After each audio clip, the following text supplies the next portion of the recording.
안녕하세요. 행복한 아침 보리떡 시작합니다. 오늘의 보리떡 제목은 당신의 옷자락으로 여종을 덮으소서입니다. 그리고 말씀은 룻기 3장 8절에서 18절입니다. 한밤중이 되었을 때에 보아스는 으시시 떨면서 돌아 눕다가 웬 여인이 자기 발치개에 누워있는 것을 보고 깜짝 놀라면서 누구요? 하고 물었다. 룻이 대답하였다. 어른의 종 룻입니다. 어른의 품에 이 종을 안아 주십시오. 어른이야말로 집안 어른으로서 저를 맡아야 할 분이십니다. 보아스가 룻에게 말하였다. 이봐요 룻, 그대는 주님께 복받을 여인이요. 가난하든 부유하든 젊은 남자를 따라 감직한데 그렇게 하지 않았으니 지금 그대가 보여준 갸륵한 마음씨는 이제까지 보여준 것보다 더욱더 값지요. 이제부터는 걱정하지 마시오 룻. 그대가 바라는 것이라면 무엇이든지 다 들어주겠소. 그대가 정숙한 여인이라는 것은 온 마을 사람들이 다 알고 있소. 내가 집안간으로서 그대를 맡아야 할 책임이 있다는 것은 틀림없소. 하지만 그대를 맡아야 할 사람으로 나보다 더 가까운 친족이 한 사람이 있소. 오늘 밤은 여기서 지내고 날이 밝거든 봅시다. 그가 집안간으로서 그대를 맡겠다면 좋소. 그렇게 하도록 합시다. 그러나 그가 그렇게 하지 않겠다면 그때는 내가 그대를 맡겠소.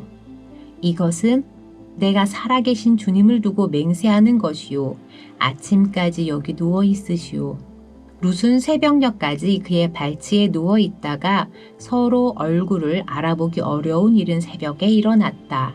이것은 보아스가 그 여인이 타작마당에 와서 있었다는 것을 남들이 알아서는 안 된다고 말하였기 때문이다.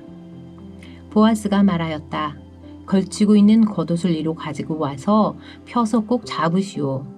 보아스는 룻이 겉옷을 펴서 잡고 있는 동안 보리를 6번 되어서 그에게 이어주고는 성읍으로 들어갔다. 룻이 시어머니에게 돌아오니 시어머니가 물었다. 얘야 어찌 되었느냐? 룻은 그 남자가 자기에게 한 일을 시어머니에게 낱낱이 말하고 덧붙여 말하였다. 6번이나 되어서 준 이 보리는 어머님께 빈손으로 가서는 안 된다고 하면서 바로 그가 손수 담아준 것입니다. 그러자 시어머니가 일렀다. 얘야, 일이 어떻게 될지 확실해질 때까지 너는 가만히 기다리고 있거라. 아마 그 사람은 지금쯤 가만히 있지 않을 것이다. 이 일을 마무리 짓는데 오늘을 넘기지 않을 것이다. 오늘 읽은 본문 속에 나오는 룻과 보아스의 행동은 가부장적 사회 제도권 안에서 칭찬할 법한 내용은 아닙니다. 21세기 상황에서 보자면 그럴 수도 있겠지 하고 넘어갈 법한 일일 수도 있기는 하지만 지금 저 시대는 다윗 왕권이 시작하기 이전 사사시대 배경으로 저런 행동을 한 여인이 쉽게 이해되지는 않을 것입니다.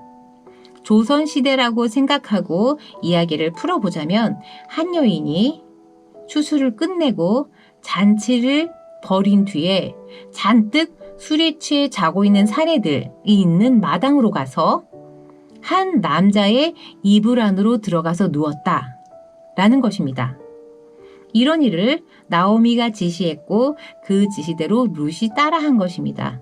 또한 이에 못지않게 이 상황을 너무나 차분하게 보아스는 대처를 합니다. 그리고 11절에 정숙한 여인이라는 것을 내가 잘 알고 있소 라고 말하면서 보아스는 룻을 안심시킵니다. 그렇다면 이런 행동, 낯선 남자의 이부자리에 들어간 이 행동은 정숙한 여인들이 하는 행동은 아니라는 것을 반증해주고 있는 것입니다.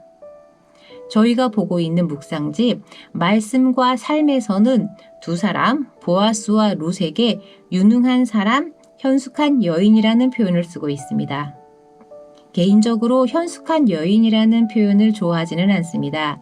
이 현숙한 여인이라는 표현이 가부장적인 사회 제도권 안에서 나온 단어라고 생각하기 때문입니다. 오늘 룻의 행동은 그리고 나오미의 지시는 가부장적인 제도권 안에서 보자면 절대로 현숙한 여인으로서 할 수 있는 행동은 아닐 것입니다. 당시건 현재건 사회적 통념 속의 현숙한 여인이라면 술 취해서 자는 남자의 이불 발 아래 들어와서 눕지는 않겠지요. 그러나 이 행동이야말로 주체적으로 삶을 이끌어가고자 했던 두 여인의 멋진 합작품입니다. 남자에 소속되어야만 살아갈 수 있었던 이 사회, 이 가부장적인 사회 제도에서 여자는 남자의 소유물로 취급받던 이 사회에서 과부 두 명이서 살아갈 수 있는 길은 없었습니다.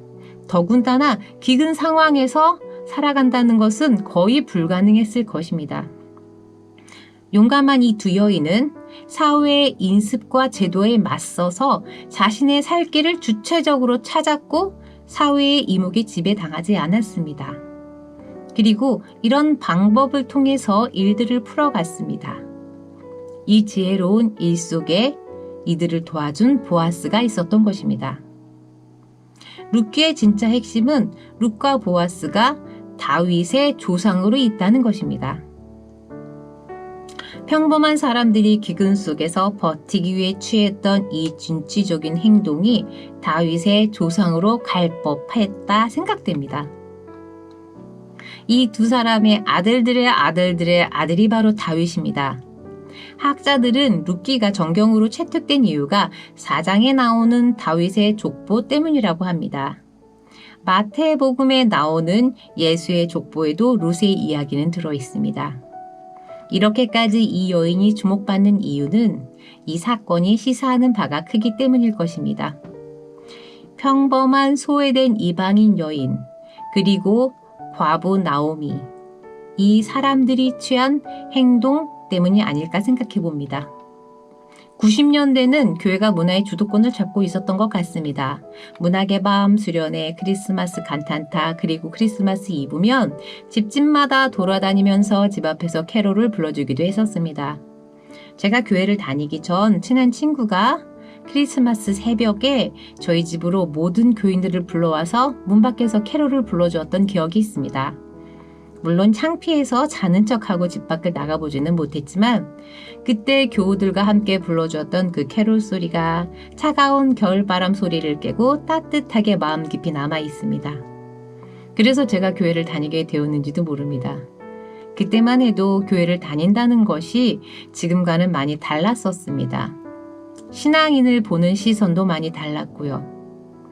이렇게 선한 모델이 되었던 교회의 모습은 지금은 온데간데 없어진 것만 같습니다. 문화를 주도한다기보다는 현 문화조차 따라가지 못하고 있는, 어찌 보면 방해하고 있는 모습까지도 보게 됩니다. 인습과 구습에 머무르지 않고 주체적으로 삶을 살아갔던, 사회적 약자로 여겨졌던 소외된 이 두 여인의 모습을 보면서 우리의 모습을 돌아보았으면 좋겠습니다. 나의 고정관념과 신앙은 어디에 머물러 있는지, 그리고 기독교인이라면 어떤 기준을 가지고 사회에 참여해야 하는지, 어떤 문화를 만들어 가야 하는지 한번 생각해 보았으면 좋겠습니다. 루터의 종교개혁의 핵심이 성경으로 돌아가자였다고 합니다. 개혁은 새로운 질서를 만드는 것이 아닌 본질로 돌아가는 것이라고 저는 생각합니다. 하나님께서 우리를 창조하신 본질, 그 모습을 찾아 회복하는 저와 여러분, 그리고 우리 교회가 되었으면 하는 바람을 가져봅니다. 룻처럼, 나오미처럼 사회적 약자들이 이루어낸 세상을 꿈꿔봅니다. 기도하겠습니다.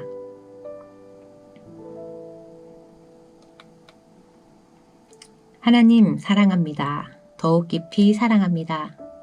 하나님의 은혜를 오늘도 체험하게 하시고 룻과 나오미가 보여주었던 그 용기를 저희도 내볼 수 있도록 인도하여 주시옵소서. 교회를 사랑하고 이웃을 사랑하는 저희들의 공동체, 이 교회가 아름답게 이루어질 수 있도록 인도하여 주시옵소서. 감사드리며 예수님의 이름으로 기도드립니다. 아멘.